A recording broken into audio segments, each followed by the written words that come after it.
ویسے آپ نے ابھی تک اکارڈنگ ٹو سچویشن نام نہیں دیا مجھے. سوچتے ہیں کنڈیشن کے حساب سے کیا نام سوٹ کرے گا. آپ ایک ہاتھ اقصیٰ کی کمر میں ڈالے، دوسرا ہاتھ تھوڑی پر رکھ کر سوچنے کے انداز میں بولا. مسٹر ٹرکی فاروقی جو رات کے 11 بجے بنا وجہ کے پھیلے جا رہے اقصیٰ اپنی کمر سے اس کا ہاتھ نکالتے ہوئے دانت پیس کر بولے. نو مسٹر رومانٹک فاروقی، یہ اٹس پرفیکٹ. آپ چہک کر بولتے ہوئے نے اس کی ناک کھینچی، جس پر وہ بدمزہ ہوئی. جیلس ہو رہی ہو بیوی کے ساتھ ڈانس کر کے اسے ریئلائز کرانا کہ اس کا ہسبینڈ اسی کا ہے. میرا نہیں خیال اسے چھڑک پن کہنا مناسب ہے. آپ اس کی مزاحمت کو کسی خاطر میں لائے بغیر بولا. لوک آئی ایم ناٹ جیلس. میں جیلس نہیں ہوں. اکثر ایک ایک لفظ پر زور دیتی بولی. آپ تو وہ بھی نہیں ہے جو نظر آتی ہے، بٹ مجھے دونوں چلیں گی کیونکہ رشتہ روح کا ہے اور پنگا آپ سے ہے. دلاب نے جیسے آج اکثر کا صبر آزمانے کی قسم کھائی تھی. نہ خدا کے رہے یہ شیر ہے رہنے دیتے. آپ غلط جگہ بازی لگا رہے ہیں پروفیسر. میں تو خیر بچپن سے ہی کسی کو نظر نہیں آئی، لیکن میری موم نے ایسا نہیں، میری موم ایسا ہونے نہیں دیں گی. اکثر ایک جھٹکے سے برداشت کراتی گلاب سے دور ہوئی. یہ غزل ہے جس کو اسکپ کر دیتے ہیں. دل نے اس لمحے میں ہزار خواہش کی تھی، لیکن اس کہانی کا چند دنوں میں اینڈ ہونے والا تھا. وہ رشتوں کی باری ہاری ہوئی لڑکی تھی. امیدوں کو روز ٹوٹتے اس نے اپنی آنکھوں سے دیکھا تھا. پھر وہ کس بنا پر خواب سے جاتی. قبول ہے آپ نے کہا تھا آپ کی موم نے نہیں. رشتہ ہمارا ہے، فیصلہ ہمارا ہوگا. اور رہی بات بازی کی، وہ میں تقریباً جیت چکا ہوں. جس دن پورا جیت گیا ولیمے کی بریانی آپ کو اپنے ہاتھوں سے کھلاؤں گا.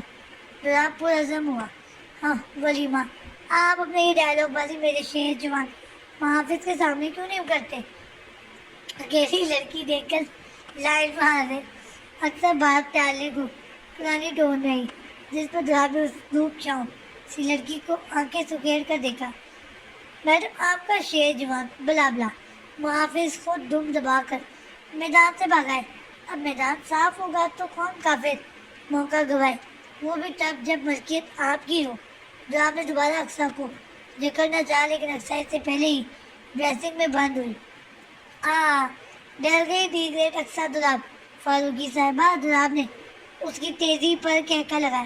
ڈری نہیں ہوں مسٹر ڈوین فاروقی، بس آپ کا یہ سستا نشہ اترنے تک محفوظ جگہ منتقل ہو گئی ہوں.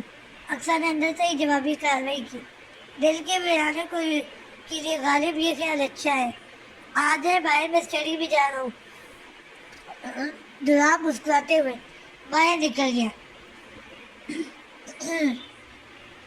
اللہ، اس موت فاروقی سے مجھ معصوم کی حفاظت کرنا، ساتھ اس دل کمبخت کو بھی کچھ ہوش کی ناخن دے. اکثر جلدی سے کمفرٹر میں غائب ہوتی ہوئی سر اٹھا کے بولی. سین چینج. کیسے ہیں سالے صاحب؟ منہ کا درد ٹھیک تو ہے نا؟ میں آج صوفے پر اپنی ازلی روب دار انداز میں ٹانگ پر ٹانگ چڑھا کر بیٹھتے ہوئے جلا دینے والی مسکراہٹ کے ساتھ ساحل سے مخاطب ہوا. یہ ریپیٹ لائن ہے تو اس کو ہم اسکپ کر دیتے ہیں. وہی لائن ہے. میرا مطلب ہے جبرے ببرے گلا وغیرہ درد تو نہیں کر رہا نا؟ دراصل سرفراز کہتا ہے کہ میرا ہاتھ فولادی ہے جس پر پڑتا ہے تا عمر یاد رکھتا ہے. اب اس میں کہاں تک سچائی ہے یہ تو سارے صاحب بتا سکتے ہیں. میرا آج خود کو دیکھ کر گور زیادہ رہا تھا. مٹھیاں پیچھے بیٹھے ساحل کو دیکھ کر دلکشی سے مسکرایا. میں سالہ نہیں ہوں، تمہارا سمجھ آ رہی ہے؟ ساحل دانت کچکچا کر ایک نظر سنڈل پر ڈالی جو مرینا بیگم سے مل رہی تھی، جبکہ ارمان صاحب اور سلیمہ بیگم منہ کھولے اس شاہی آن بان والے شخص کو دیکھ رہے تھے جس کی 6 فٹ سے نکلتا قد، سامری رنگت، کسرتی مضبوط جسم شلوار قمیض میں کچھ زیادہ ہی روبدار لگ رہا تھا. انہوں نے تو کچھ اور نقشہ کھینچا تھا، لیکن سامنے کا منظر دیکھ کر انہیں ساحل کی بات سچ معلوم ہو رہی تھی اور اپنی بربادی بھی. کہا تھا نا سالے صاحب، سالے کو ہم سالہ ہی کہتے ہیں. معراج سنڈل پر نظر ٹکائے بولا. جو اب ارمان صاحب اور سلیمہ بیگم سے مل رہی تھی، لیکن اس کے چہرے کے ہراساں تاثرات معراج کو الجھا رہے تھے۔ اتنے دنوں بعد وہ اپنوں سے مل رہی ہے، دل پھر گرم جوشی کی جگہ یہ کیسا انداز ہے ان کا؟ معراج نے پیشانی مسلتے ہوئے دیکھا، جہاں اب ارمان صاحب صندل کے سر پر ہاتھ رکھ رہے تھے۔ لیکن ساحل تمہارا سالہ نہیں ہے، ارمان صاحب کی آواز میں معراج کو ہوش میں لایا تھا۔ معذرت سسر صاحب، پہلی ہی ملاقات میں آپ کی مخالفت کرنے کے لیے، لیکن ضروری تھا۔ دراصل ہم گاؤں کے خالص، کیا کہتے ہیں انگریزی میں؟ معراج شہادت کی انگلی سے اپنی پیشانی بجائی۔ یاد آیا، پیور۔ ہم گاؤں کے خالص، آب و ہوا میں پلے، اعلیٰ تربیت کے خالص لوگ ہیں۔ ہم رشتے کو بلاتے نبھاتے خاص طریقے سے ہیں، خواہ وہ بناوٹی شہری لوگوں پر کتنا ہی گناہ کیوں نہ گزرے۔ معراج مدینہ بیگم پر ایک نظر ڈال کر بولا، جو مٹھیاں بھی کے اسے گھور رہی تھی۔ معراج، مجھے تم سے کچھ بات کرنا ہے، اور سندر کے رشتے داروں کو اس سے، کیا تم کچھ دیر کے لیے میرے ساتھ آ سکتے ہو؟ مدینہ بیگم بمشکل اپنے لہجے پر قابو پاتے ہوئے بولی۔ نوازش۔ معراج ایک نظر سندل پر ڈال کر اپنا کرتا ٹھیک کرتا اٹھ کھڑا ہوا۔ دل میں کچھ دیر میں آتا ہوں، آپ بات کر دیں تب تک، پھر ہمیں نکلنا ہے۔ معراج پلٹ کر بولا، جس پر دل نے خوشی سے زور زور سے سر ہلایا۔ اسے ڈر تھا کہ معراج اسے یہاں چھوڑ نہ جائے، لیکن معراج ایک بار پھر بنا کہے اسے اپنا سایہ دے گیا تھا۔ سین چینج۔ کیا کر رہی ہیں ڈیئر وائفی؟ گلاب ذیان اور آصف کو باہر ٹی وی ہال میں دیکھ کر فوراً کچن میں گھس آیا، کیونکہ رات کے بعد سے تو اکثر اپنے سائے کو بھی گلاب سے دور رکھ رہی تھی۔ صبح یونی کے لیے آئی جی مینشن سے ڈرائیور بلا لیا تھا، شام میں بھی گلاب کے نکلنے سے پہلے ہی گھر آ گئی تھی۔ پھر تب سے ذیان اور آصف سے چپکی گھوم رہی تھی۔ اللہ جانے اس سر پھرے فاروقی کو کا کون سا اسکرو ڈھیلا ہو گیا۔ اکثر پاستا میں چمچ چلاتے ہوئے کڑ کر سوچ رہی تھی۔ گلاب کی بدلی نظر اسے ہراساں کر رہی تھی، جس کی وجہ سے زندگی میں پہلی بار وہ صبح 6:30 بجے جاگ گئی تھی۔ بتایا نہیں کیا کر رہی ہو؟ گلاب اس کی پشت پر کھڑے ہو کر سرگوشی کی، جس پر اکثر نے زور سے آنکھیں میچی تھی۔ ورلڈ کپ کھیلتے ہوئے جس میں 11ویں کھلاڑی کی بالکل ضرورت نہیں ہے، تو کیا آپ یہاں سے تشریف لے جا سکتے ہیں؟ اکثر سائڈ پر ہوتی دانت پیس کر بولی، لیکن مجھے تو لگ رہا ہے آپ ہائیڈ اینڈ سیک کھیل دیں گے۔ صبح میرے ساتھ کیوں نہیں گئی اور شام میں میرا انتظار کیوں نہیں کیا؟ ہاں، جواب نے گلاب چولہا کم کرتے ہوئے اسے کندھوں سے تھام کر سائڈ پر لایا۔ مجھے جلدی جانا تھا۔ بیکاز گلاب نے اسے خاموش دیکھ کر سوال دہرایا۔ بیکاز آج دل کا برتھ ڈے تھا نا، تو اسے وش کر دیں۔ ہاتھ پیر سے معذور جھوٹ بولنے سے پرہیز کریں، کیونکہ ہم دونوں جانتے ہیں دل کا برتھ ڈے سیکریٹ ہے۔ اور میں جب یونی پہنچتا تھا تب معراج کی گاڑی وہاں آئی تھی۔ گلاب اس کی لبوں پر انگلی رکھتے ہوئے بولا، خیر اکثر میں آپ سے بہت امپورٹنٹ بات کرنے آیا تھا۔ گلاب اس کے لبوں سے انگلی ہٹا کر اکثر کو کندھے سے تھام کر کرسی پر بٹھاتے ہوئے بولا۔ اکثر بنا کچھ بولے گمسم سی اس کے چہرے کو دیکھ رہی تھی۔ کبھی لگتا تھا کہ وہ جانے کی نیت سے آئی تھی، اسے جانا ہے، اچھا ہی ہے، وہ اپنی دنیا میں لوٹ جائے گی۔ لیکن دوسرے ہی پل دل کے کسی کونے میں سوال ہوتا، کیا فاروقی منزل کی محبت بھری آب و ہوا، ذیان کی معصوم محبت، آصف جیسا دوست اور مسٹر گیئرنگ فاروقی غرض اتنے سارے مخلص اور محبت کرنے والے رشتوں کے بغیر رہ پائے گی؟ کیا اب آئی جی مینشن کی تنہائی اسے قبول کرے گی؟ اکثر میں جانتا ہوں آپ کو میری بات عجیب لگے گی، لیکن ضروری ہے۔ گلاب کی بات پر اکثر نے ہڑبڑا کر اپنی نظروں کا زاویہ بدلا۔ دیکھیں، پھپھو گئی ہیں خاندان والوں سے ملنے، and I am damn sure کہ وہ سارے خاندان میں ہمارے خفیہ نکاح کا ڈنڈورا پیٹ کر رہیں گی، اس سے پہلے کہ پورے خاندان والے۔ بچہ ہاتھ سے نکل گیا ہے کہ تانے تشنے نت نئے القابات کے ساتھ مجھے سدھارنے بلکہ کوسنے فاروقی منزل پہنچے۔ میں انکل لوگوں سے مشورہ کر کے آپ کے ایگزام کے بعد کوئی بھی ڈیٹ ولیمہ کے لیے اناؤنس کر دیتا ہوں۔ گلاب اس کے چہرے پر نظر ٹکائے بولا، واٹ آر یو میڈ؟ اکثر ایک جھٹکے سے اپنی جگہ سے کھڑی ہوئی۔ آپ کیا بول رہے ہیں؟ آپ کو ذرا سا بھی اپنے لفظوں کا اندازہ ہے؟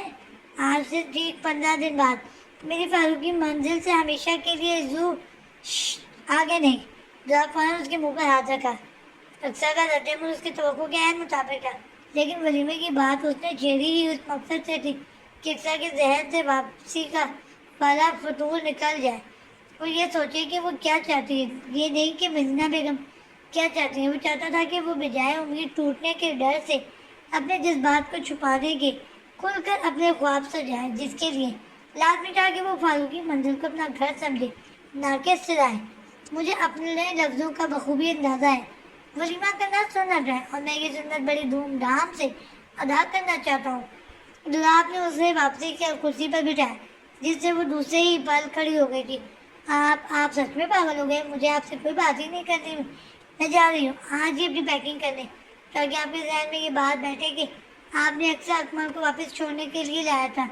اکثر ڈبڈباتی آنکھوں سے سلیب کی طرف بڑھی یہ شخص اسے دوبارہ امید باندھنے کی تلقین کر رہا تھا، جبکہ کل ڈائیورس پیپر کو اپنی آنکھوں سے دیکھ کر ایسی جسے دیکھ کر کہیں دل میں کچھ ٹوٹا تھا، شاید امید یا خوابوں کا زیر تعمیر چھوٹا سا محل. وہ کل کی بات ہے اور آج میں آپ سے دستبردار نہیں ہونا چاہتا. اس سب کے علاوہ جب ہمارا نکاح ہوا تھا تب وہاں ایسی کوئی بات کا ذکر نہیں کیا گیا تھا. ہمارا نکاح تھا، کوئی پیپر میرج، کانٹریکٹ میرج نہیں. پھر رشتہ ہمارا ہے، ڈیسیژن بھی ہمارا ہونا چاہیے. شرعی یا قانون کسی بھی اعتبار سے کوئی دوسرا یہ فیصلہ لینے کا حق نہیں رکھتا کہ ہمیں اپنا رشتہ قائم رکھنا ہے یا نہیں. دلاب نے پیچھے سے اس کی کلائی تھام کر سامنے نرم و ملائم گال پر پھسلے آنسو صاف کرتے ہوئے بولا، جس پر اکثر بھڑک کر 2 قدم پیچھے اٹھی. دیکھیں، مجھے آپ کی بات سمجھ نہیں آ رہی. ویسے بھی 4 دن بعد ایگزامز ہیں، میں ایجومینشن سے ہی لکھ لوں گی. اکثر دونوں ہاتھوں سے گال رگڑتے ہوئے دروازے کی طرف بڑھی، اس سے پہلے کہ اس کے اندر پنپ رہے جذبات اس پر حاوی ہوتے. اس نے راہ فرار چاہیے. اکثر کیا ان 4 مہینوں میں اور اب میرے شہزادوں نے اتنی بھی جگہ نہیں بنائی آپ کے دل میں جو اس طرح چھوڑ کر جانے کی بات کر رہی ہیں. عقب سے آئی آواز پر اکثر کے قدم خود بخود تھمے تھے. اگر نہیں تو میں زبردستی کا قائل نہیں. آپ کی مرضی ہے. آپ سنجیدہ ہوا. وہ اسے جیتنا چاہتا تھا، زبردستی باندھنا نہیں. آپ ان دونوں کو بیچ میں نہ لائیں. وہ لوگ میرے پارٹنرز ہیں. مجھے آپ زہر لگتے ہیں مسٹر گرگٹ فاروقی. کبھی روٹ بن کر، کبھی خلوص بن کر. خلوص بن جاتے ہیں تو کبھی ٹھڑکی بن کر پھیلنے لگتے ہیں. بندہ پوچھے کہ اعتبار کس پر کیا جائے. اکثر منہ پھلا کر بولی، دل سے جیسے خود ہی بوجھ اترتا معلوم ہوا تھا. اسے ترکیز نہیں رومانٹک کہتے ہیں میڈم، لیکن یہ بات میری چھوٹی سی بیوی کے چھوٹے سے دماغ میں فٹ ہو رہا تو وہ تب نا. ڈرابل کا بھوکا ہوتا اکثر کا ہاتھ تھام کر بولا تھا. شکر تھا اس نے ہاں نہیں تو نہ بھی نہیں کہا تھا، لیکن عقب سے آئی آواز پر وہ فوراً منہ بنا کر 4 قدم پیچھے ہوا. Cute girl. ریاض ناک کے سیدھے میں چلتا اکثر کے پاس جانے کے بجائے کرسی پر چڑھ کر ٹیبل پر کھڑا ہوا. چھوٹے فاروقی آسمان کو کیوں چھونا چاہ رہے ہیں؟ بات نیچے سے بھی ہو سکتی ہے. دلاب جبرن مسکرائے. انہیں غلط وقت پر سوتن نما بیٹے کی آمد اسے ایک آنکھ نہیں پائی تھی. پاپا، مجھے کیوٹ گرل سے امپورٹنٹ بات کرنی ہے. Please don't distract. زیاد نے شائستہ انداز میں باپ کو شٹ اپ کہا تھا. بالکل مسٹر فاروقی، آپ میرے کیوٹ فاروقی کے بیچ میں نہ آیا کریں. ہمیں بہت امپورٹنٹ باتیں کرنی ہوتی ہے. اکثر مسکراہٹ دبا کر بولی. ہاں، آپ لوگ تو ملک وزیر اعظم لگے ہوئے ہیں نا. ایک میں ہوں ویلا ہوں، بلکہ اکیلا ہوں. آپ دونوں کو گھور کر بولا. کیوٹ گرل، پرسوں سے آپ کے ایگزامز ہیں نا. آپ کے ایگزام جن ختم ہوں گے نا، اسی دن میرے اسکول میں پیرنٹس میٹنگ ہے. آپ میری ماما بن کر آنا.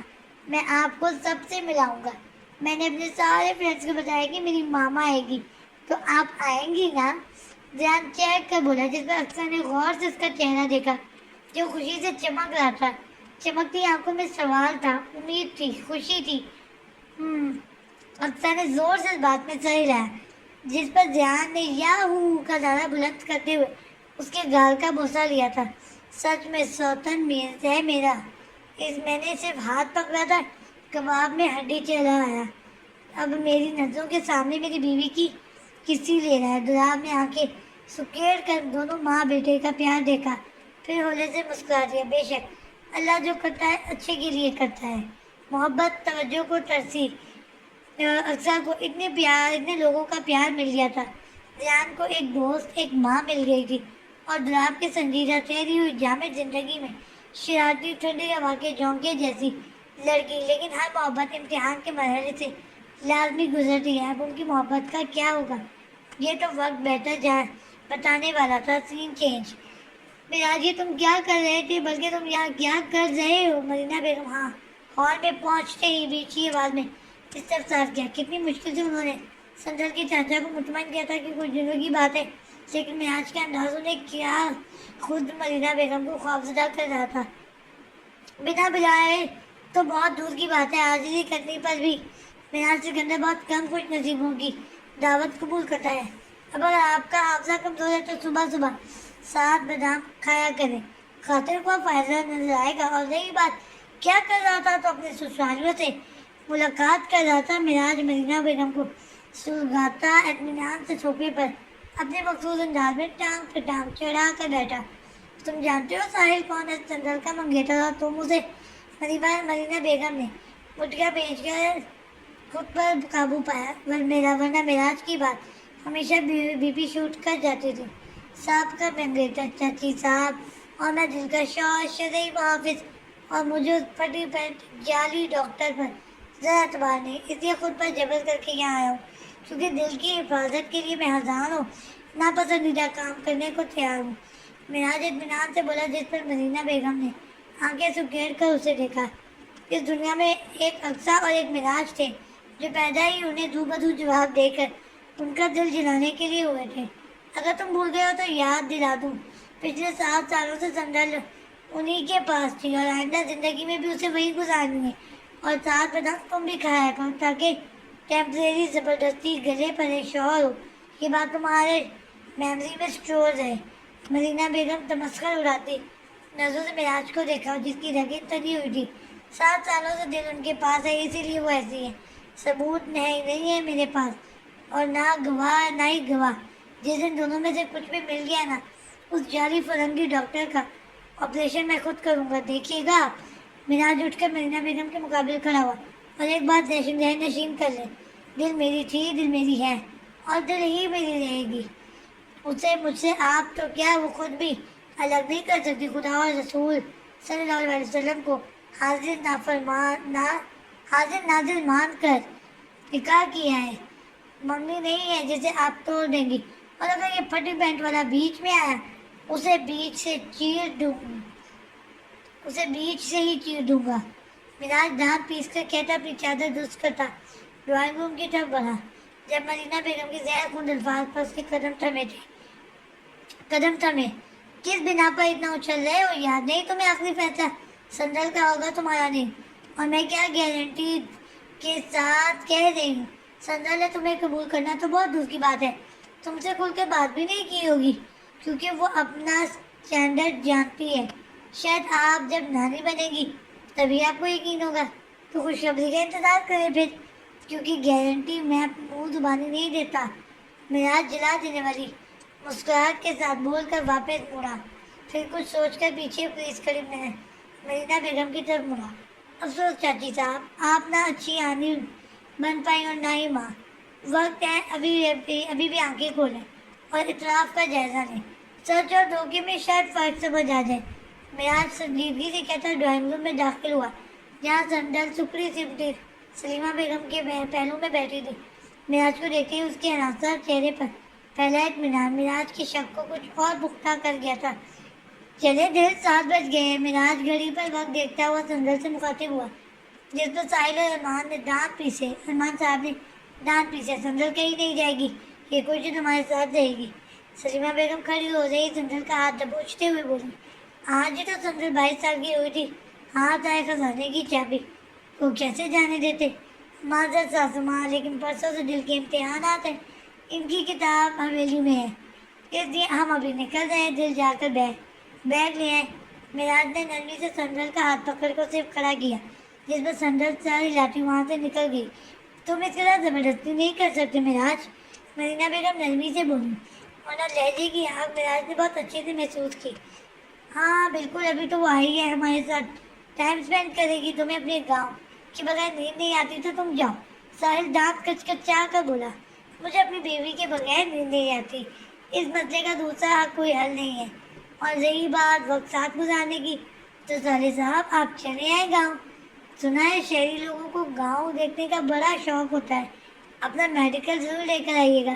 وہ کیا ہے نا، گھاس پھوس کھانے والوں کو دیسی گھی اور دیسی گھی کھایا نہیں، دیسی گھی اور دیسی فوڈ کھایا نہیں کھایا ہاتھ مشکل سے ہی ہضم ہوتی ہے. اپنی منہ کی حالت دیکھ لیں.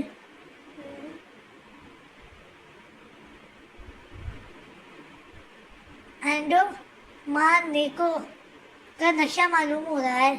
معراج مسکرا کر بولا. ان عجیب و غریب لوگوں سے بات کرنے کے لیے اس نے اپنی زبان بھی خراب کر لی تھی، لیکن شکر تھا کہ سندل وہاں موجود نہیں تھی. چلے دل خداحافظ گئے. معراج سندل کا ہاتھ پکڑے بنا کسی کے سنے وہاں سے نکل گیا تھا. سین چینج.